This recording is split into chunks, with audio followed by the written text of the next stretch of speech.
vamos a ver.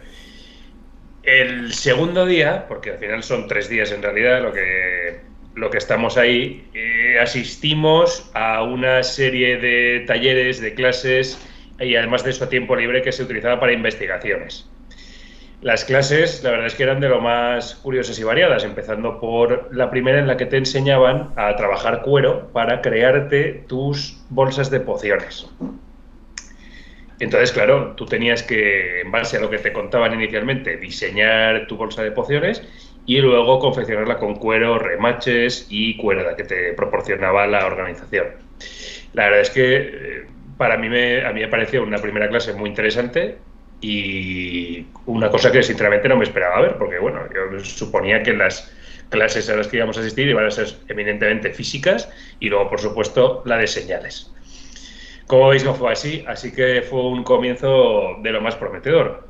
Entre las clases estaban esta de trabajo del cuero, una de supervivencia, que era la peor con diferencia. Sí. Arquería, que también contaremos y desarrollaremos porque tiene momentos absolutamente estelares y gloriosos.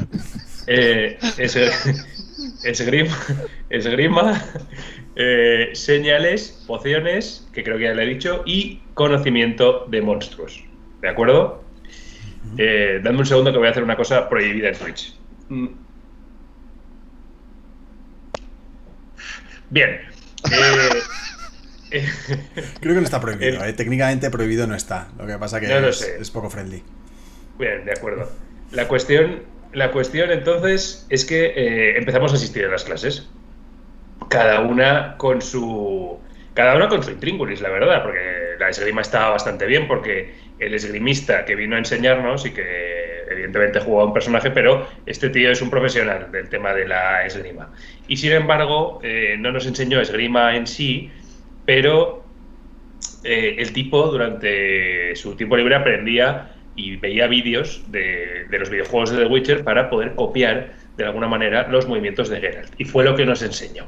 Entonces, claro, aquella clase de esgrima estuvo francamente bien. La de pociones ya os podéis imaginar, pues te meten en una mazmorra, que es literalmente una mazmorra, con bancos, con todos los símbolos arcanos por todas partes, y con una luz muy tenue, te ponen unos calderos y te van enseñando a prepararles diferentes pociones que luego tú vas a atesorar porque las vas a necesitar. En este caso aprendimos a hacer golondrina y también aprendimos a hacer gato. Y luego yo, como le chupé el culo al profesor de pociones, porque era de los que más me gustaban, pues aprendí otra más. Bien. Todo esto... Oropéndola, ¿no? ¿Aprendiste? ¿O gaviota blanca? O... gaviota blanca no, aprendimos todos a hacer gaviota blanca, pero me parece que era oropéndola una de estas, sí. O sea, yo tenía una poción tocha entre las que tenía. Que además... Bueno, sí, que además que bueno, que es que lo que dice Jaime, que luego estas pociones las utilizas realmente para curarte, para curar veneno, etcétera. Bueno. Exactamente. Y bueno, una parte interesante que sucede en todo esto es que tú estás dando una clase, concretamente, de hecho, estábamos dando la clase de pociones nosotros y de repente aparecieron unos elfos que habían intentado ser abatidos por temerios. Entonces, aparecieron estos elfos, una de ellas muy mal herida, y entonces, claro, había que hacer algo, o se la dejaba morir o se hacía algo. Y entonces dije, bueno, pues voy a tomar la iniciativa, vamos a darle un poco de golondrina, que es la poción curativa de los brujos, pero claro, hay que darle 1 o 2 gotas, porque esta mujer no ha sido sometida a una alimentación a base de hongos mutágenos como se someten los brujos, y por tanto su cuerpo no está preparado para soportar la poción. ¿Qué ocurrió? Pues que la maté.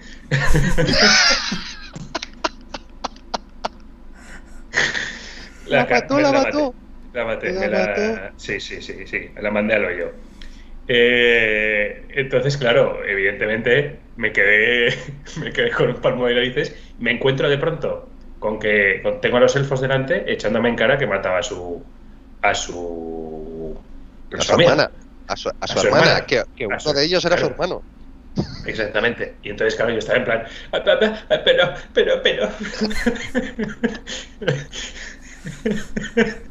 Entonces, claro, pues de repente me gané el odio de los elfos más o menos justificado. Para mí menos que más, pero el caso es que me lo gané. Y luego esto va a tener una continuación y un final, vamos a decir, feliz en la siguiente parte, en el siguiente episodio que contará Carlos. El caso es que, como os digo, van ocurriendo cosas conforme están sucediendo las clases. Y de hecho tú eres muy libre de saltarte las clases para poder hacer cosas que están fuera digamos, del guión y enterarte de un montón de historias. De hecho, lo que nos empezamos a enterar es de que en Caertiele hay una maldición y, bueno, esa maldición justamente el día en el que nos encontrábamos se hace fuerte y entonces los brujos tenemos que ir a conjurar la maldición de Caertiele, que es lo que va a suceder por la noche. En el interín, pues aprendemos las señales, concretamente Ard, Igni y Quen, por supuesto todas, al menos Ard y Quen son rodeadas. Cuando lanzas Ard, pues tienes que hacer, si quieres, el gesto y gritar muy fuerte Ard, dependiendo de lo fuerte que grites, pues entonces es más potente o menos. Para utilizar Quen, que se supone que te protege de cualquier ataque, cruzas los brazos y hincas la rodilla en el suelo. Y Igni solamente se puede utilizar en un momento concreto en el que la practicas, porque claro, hay pirotecnia. Entonces tú lanzas Igni en el patio en el que estás utilizándola y lo que sucede es que pues sale un fogonazo, ¿vale? Entonces Igni solamente se puede lanzar en esos momentos concretos en los que está preparado todo. Bien, esto es más o menos lo que va ocurriendo a lo largo del día. Hay momentos también de lo más interesantes a mi entender y para mi gusto, como son la clase de monstruos. Pues la clase de monstruos, o de conocimiento de monstruos, te tumban a un tipo disfrazado de los drowning, de los ahogados, ¿no? Sumergidos. Eso, sumergidos.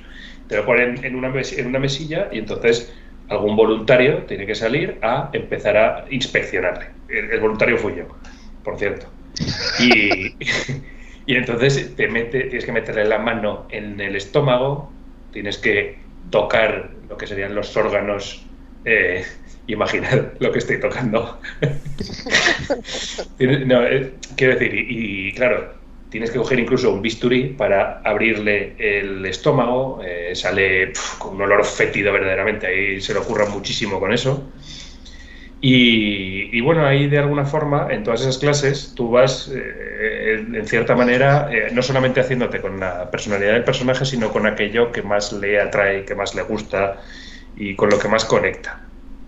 Así que, bueno, a mí personalmente, mi personaje, descubrí que de escrúpulos tenía pocos, era más bien un hombre de acción, como algunos ya habréis podido imaginar por el tema de la elfa muerta, y tampoco tenía mucho problema en mancharse las manos. Entonces es una historia muy curiosa y muy interesante ver cómo tú te vas haciendo al personaje y el personaje se va fundiendo contigo, que realmente merece la pena experimentar.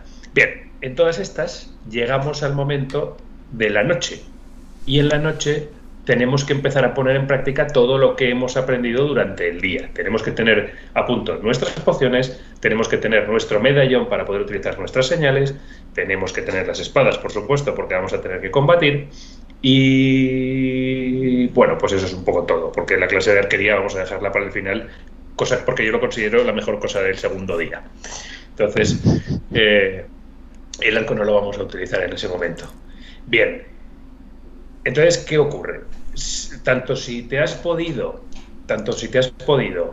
empapar de lo que ocurre en Caertiele, como si no, te vas a enterar de que Caertiele era un enclave, que era de Temeria, y que tres brujos, Svar, que es el gran maestre de la Orden del Lobo en este momento, Maynard, que es el maestro de los mutágenos y también el maestro de conocimiento de monstruos, y otro más, que sinceramente no me acuerdo quién era el tercero, hace mucho tiempo, hace 50 años, una cosa por el estilo, cogieron y hicieron un pacto con el rey de Temeria para tomar Caertiele. ¿Por qué? Porque se suponía que había un noble ahí que, bueno, pues que era díscolo, y entonces oficialmente era un nigromante, ¿no? La historia oficial era que era un nigromante. Claro. Sí, oficialmente era un nigromante. Eso es lo que nos contaron. Y entonces, claro, que habían ido a matarle y al final le habían matado, pero que el castillo había quedado maldito. De resultas, una noche al año, que es el aniversario de la muerte de este nigromante, suceden cosas, como que, por ejemplo, se alzan zombies en el cementerio y además el castillo se inunda de gritos por la noche. ¿Qué es lo que hay que hacer en este momento? Pues hay que cazar a los zombies, en grupos, por supuesto. Para eso fuimos al cementerio y acabamos con ellos. Y luego tenemos que ir a conjurar a los espíritus que están gritando porque, pues bueno, claman venganza y en definitiva son almas errantes que están dolientes. Para ello, pues tenemos que recibir un poco el asesoramiento de los maestros para saber exactamente cómo y por dónde ir. Y tras cazar a los zombies y tras subir a las almenas para poder consumir la poción de gato y poder ver en la oscuridad, por supuesto también esto con efectos especiales. En el sentido de que cuéntanos cómo fue, que estuvo guapísimo eso, hombre. Sí. Tú subes al torreón, está completamente oscura salvo por la luz de las antorchas. En ese momento haces un círculo, te sientas en círculo en torno al gran maestre y entonces te dan a consumir la poción. Te dicen, una vez consumida, cierra los ojos porque tus ojos se tienen que hacer al nuevo espectro que te va a proporcionar la poción de gato. Cierras los ojos, te concentras así sentado en plan meditación de brujo y cuando los abres ya no hay luces de antorchas. Y lo que ves es todo como si fuera una serie de colores incluso un poco psicodélicos por todas las paredes y el efecto de que realmente estás viendo en la completa oscuridad está muy bien conseguido. Para todos aquellos que hayáis ido a una discoteca, que espero por el bien del chat que hayáis ido todos, es una experiencia que hay que vivir, en algunas ya sabéis que utilizan luces de estas estroboscópicas. Una luz oscura. Luz oscura. Luz negra, eso es, luz negra. Entonces ves los colores de una forma... eso, luz negra, gracias a todos. Ves los colores de una forma muy particular y entonces, por supuesto, todo habían puesto un montón de atrezo y un montón de pintura para que tú lo vieses todo como si realmente estuvieses viendo en la oscuridad. Y claro, con esas vas avanzando por los torreones, tú estás escuchando constantemente gritos, estás escuchando llantos, estás metido completamente en lo que es a todas luces una historia de terror y llegas hasta los dormitorios o las cámaras principales. ¿Qué es lo que ocurre en estas cámaras, en estos dormitorios? Pues que hay una serie de espectros bastante poderosos que están entre los personajes y la alcoba principal del nigromante, al que hay que volver a matar, porque si no lo vuelves a matar, la maldición no se conjura. Y cuando por fin llegamos, después de haber reducido a los espectros, llegamos por fin al dormitorio principal, lo que vimos era el espectro de un hombre al que abatimos y luego el espectro de una mujer, una suerte de banshee que gritaba constantemente y unos gritos más, digamos, acongojantes que eran los llantos de un bebé espiritual, o sea, un bebé fantasma. Y el maestro en ese momento nos gritó a todos, porque algunos dudábamos, no queda vivo nadie, hay que matarlos a todos. Y entonces lo que sucedió es que había que matar al espectro mujer y al espectro bebé, porque había que matar a todos para conjurar la maldición. Ahí mi personaje, tengo que decirlo, no pudo hacerlo. Y de hecho empezó a tener un montón de dudas que cristalizarían en el siguiente día y sobre todo en la siguiente noche tras la prueba de las hierbas. Y esa noche terminó de alguna manera, pues cada uno estaba reaccionando a esos eventos realmente incluso perturbadores, ¿no? Un poco traumáticos, de maneras diferentes. Yo personalmente, y no tiene nada que ver con cómo sea yo Jaime, mi personaje pues acabó refugiándose en la taberna, donde ahogó un poco la experiencia en hidromieles y cervezas y conoció a Philippa Eilhart en persona. Y bueno, pues desarrollaremos más esta parte porque va a ser importante en la siguiente noche. Y ese fue un poco el segundo día y la historia así principal de este capítulo. Yo a mí me gustaría apuntar que en la preparación de todo esto, cuando además para matar a los espectros tuvimos que untar la espada con aceite para espectros. El combate contra los espectros fue brutal en el sentido de brutal porque iban con lanzas. Nos dividimos, o sea, un auténtico combate de cógelo por la izquierda, cógelo por la derecha, atacando. Aprovechaban muchísimo también el espacio que tenían, nos lanceaban porque tenían unas lanzas. Un espacio reducido, además, en el que teníamos que luchar, sí. Entonces era todo muy complicado. La magia no les afectaba, entonces por mucho que nosotros lanzásemos AR, tampoco les afectaba nada. Había no pocos espectros, igual estamos hablando de que había 5 o 6 espectros, y hubo un momento en el que además matamos a uno, le dimos la espalda, luego se volvió a poner de pie. Bueno, o sea, hubo un hostiódromo, ¿verdad, Jorge? Que hubo un momento que decías, bueno, pero ¿qué está pasando aquí? Que igual no lo contamos. Ahí, golondrina en mano y con la espada cortando a troquel y moche. Cuando salimos, bueno, apoyándonos en las paredes, yo herido en la pierna, en un brazo, bebiendo golondrina, y hay que decir que los que dimos muerte al bebé y a la madre fuimos Carlos, yo y otro de los adeptos, que clavamos la espada en el bebé. Yo me acuerdo de clavar la espada en la cuna junto con Carlos, y aquel momento fue devastador. Después de eso nos tiramos al suelo diciendo, Dios mío, soltando la espada de pero qué hemos hecho, que claro, tú metido en personaje, todo esto se magnifica mucho más después de toda esa puesta en escena, con toda la habitación en luz negra, los espectros, coño, con lentillas blancas, después del combate, de todo lo que había pasado, que te habían herido, habías bebido golondrina, y estabas abatidísimo, y realmente acabas agotado después de todo esto, agotado física y mentalmente incluso, y incluso también hubo jaleo entre nosotros. De hecho, yo luego no quería ni verles a estos dos por lo que habían hecho. Sí. Y entonces pues pasé de ellos y me fui a la taberna a conocer gente en lugar de estar con ellos, porque no quería saber nada después de eso. Claro, para mi personaje, que yo fue como, o sea, curiosamente pues era un espectro, ¿no? Pero era una monstruosidad y no dejaba de ser un poco el eco de lo que había sucedido pues años antes. Y entonces, claro, para mi personaje pues fue una suerte de revelación y una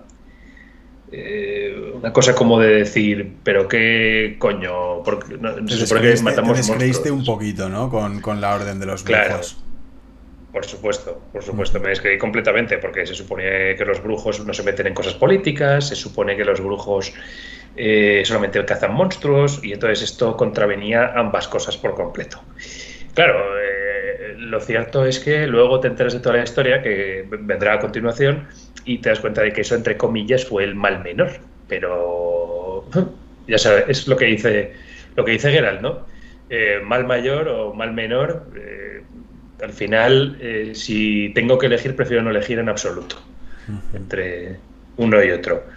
Y bueno, y ahora ya para desengrasar un poquito, hablemos de la clase de arquería, que a nivel de historia puede que no tenga especial relevancia, pero la clase de arquería fue uno de los momentos en los que yo lo he pasado peor de toda mi vida, en cuestión de tener que aguantarme la risa y francamente no poder. Es que no se o sea, lo decimos nosotros mucho, no nos hemos reído en ningún sitio tanto como en Polonia, ¿eh? Es que nos hemos reído. Yo creo que había gente que se pensaba que estábamos drogados porque es que es como si lo estuviéramos. O sea, es que era un descojone constante.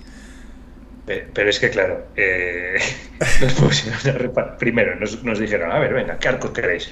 Tenéis arco corto, arco largo, no sé qué, dependiendo de la fuerza, pues elegid unos u otros. Dijimos arcos tal, no sé qué. Y Jorge dice, sí, a mí dame el grande, dame el grande.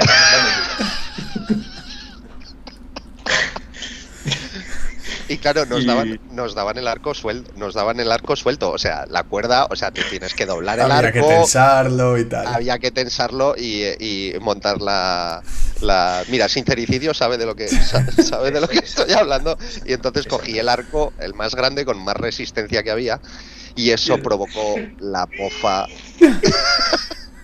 Eso provocó la mofa de todos mis iguales. Primero no podía tensarlo. Luego, cuando lo tensó, por fin le tocó tirar.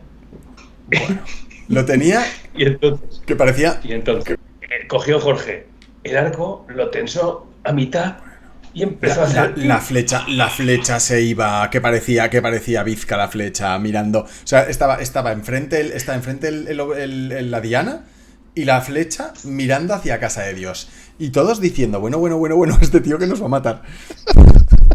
O sea, la gente tirándose al suelo. La maestra de arquería cogió vino, porque era una chica que tiraba muy bien con arco. Toril, la maestra Toril, que era la maestra de arquería, que también tiene su intríngulis en la historia después. La maestra Toril vino y me dijo, toma bonito. Y le dio prácticamente un arco rosita con unicornio. Me dio un arco que parecía de juguete. Y me dijo, toma bonito, tú tira. El arco de Cupido. Sí. El arco de Cupido. Tú tira con esto y Pero es que, o sea, tensaba el arco y no es que le temblasen los brazos, es que los brazos estaban más o menos firmes, pero el cuerpo le hacía taca, taca, taca, taca, taca. Era algo increíble. Todos los años ha habido arquería y todos los años ha sido la mofa. O sea, el segundo año cuando le llamó Seiki, yo me moría, ¿eh? Seiki, le llamó Seiki. El segundo año, Seiki, tío. Es que le llamó en inglés Seiki. Recordaba, la maestra de arquería Toril me recuerda como Shaky. Y bueno, hubo bastante coña con la mierda. Conocimos off-game y también te llamo Seiki porque tienes un pulso... Claro, yo tengo el pulso muy malo y bueno. Hay que decir que incluso la maestra, que están todo el rato in game y son como muy duros y muy serios y no sé qué, tenía que darse la vuelta porque se descojonaba viva. La cabrona se deshuevaba. Pero es que luego encima, cuando ya por fin podía disparar, disparaba mal y entonces el arco le hacía ¡tas, tas, tas! Y entonces se quitó la camisa Jorge y tenía todo esto hinchado y completamente rojo. Pero como si lo hubiesen... sangre. Sí. Pero diciéndole, Jorge, no lo tienes que coger así, lo tienes que coger así. Daba igual como lo cogiera. Daba igual, no podía. O sea, Carlos me decía, tienes que cogerlo así. Y dispara así, y no sé qué, y la maestra, y dispara así. Y yo decía, pero por favor, pero no me hagáis disparar más, que me duele mucho el brazo, por favor, os lo pido, no me hagáis disparar más. Hostia, chaval, meneillos. Y de verdad, de verdad, cuando se descubrió el brazo, os juro que me caía al suelo. O sea, no podía parar de reír. O sea, fue algo espectacular. Esto para los oyentes, todo esto, o sea, he tenido que aguantar años y años de coñas y de mierda. Si hace 4 años que fuimos a la primera, pues los 4. O sea, pues sí. Los 4 enteros. Sí. Más o menos. Además, luego después, bueno, no, esto ya lo contará Carlos y ya lo añadiré yo, pero hubo un momento, dejemos en que había un momento que teníamos que disparar con arco y faltaba un arco y Carlos me dijo, toma, dispara, y le dije, no, dispara tú porque creo que va a ser mejor, porque además era un disparo importante y tal, y le dije, no, Carlos, yo me quedo mirando, no te preocupes, yo te cubro las espaldas, tranquilo. Increíble, de verdad. O sea, me pareció maravilloso aquello. Y yo creo que ya podemos avanzar hasta el tercer y último día. Yo pensaba contar los trials y la prueba de las hierbas. Si queréis luego después cuando termine comentamos las clases. Porque no me acuerdo, porque la verdad es que yo no me acuerdo de las clases. Todo esto que hemos contado así, primer día, segundo día, primera noche y tal, luego durante el día estás interactuando constantemente con maestros, forjando relación con algunos, con otros no, con otros enemistas, con otros, o sea, todo esto van ocurriendo muchas cosas. Muy vivo. Sí. Es una constante de estar hablando entre uno con el otro.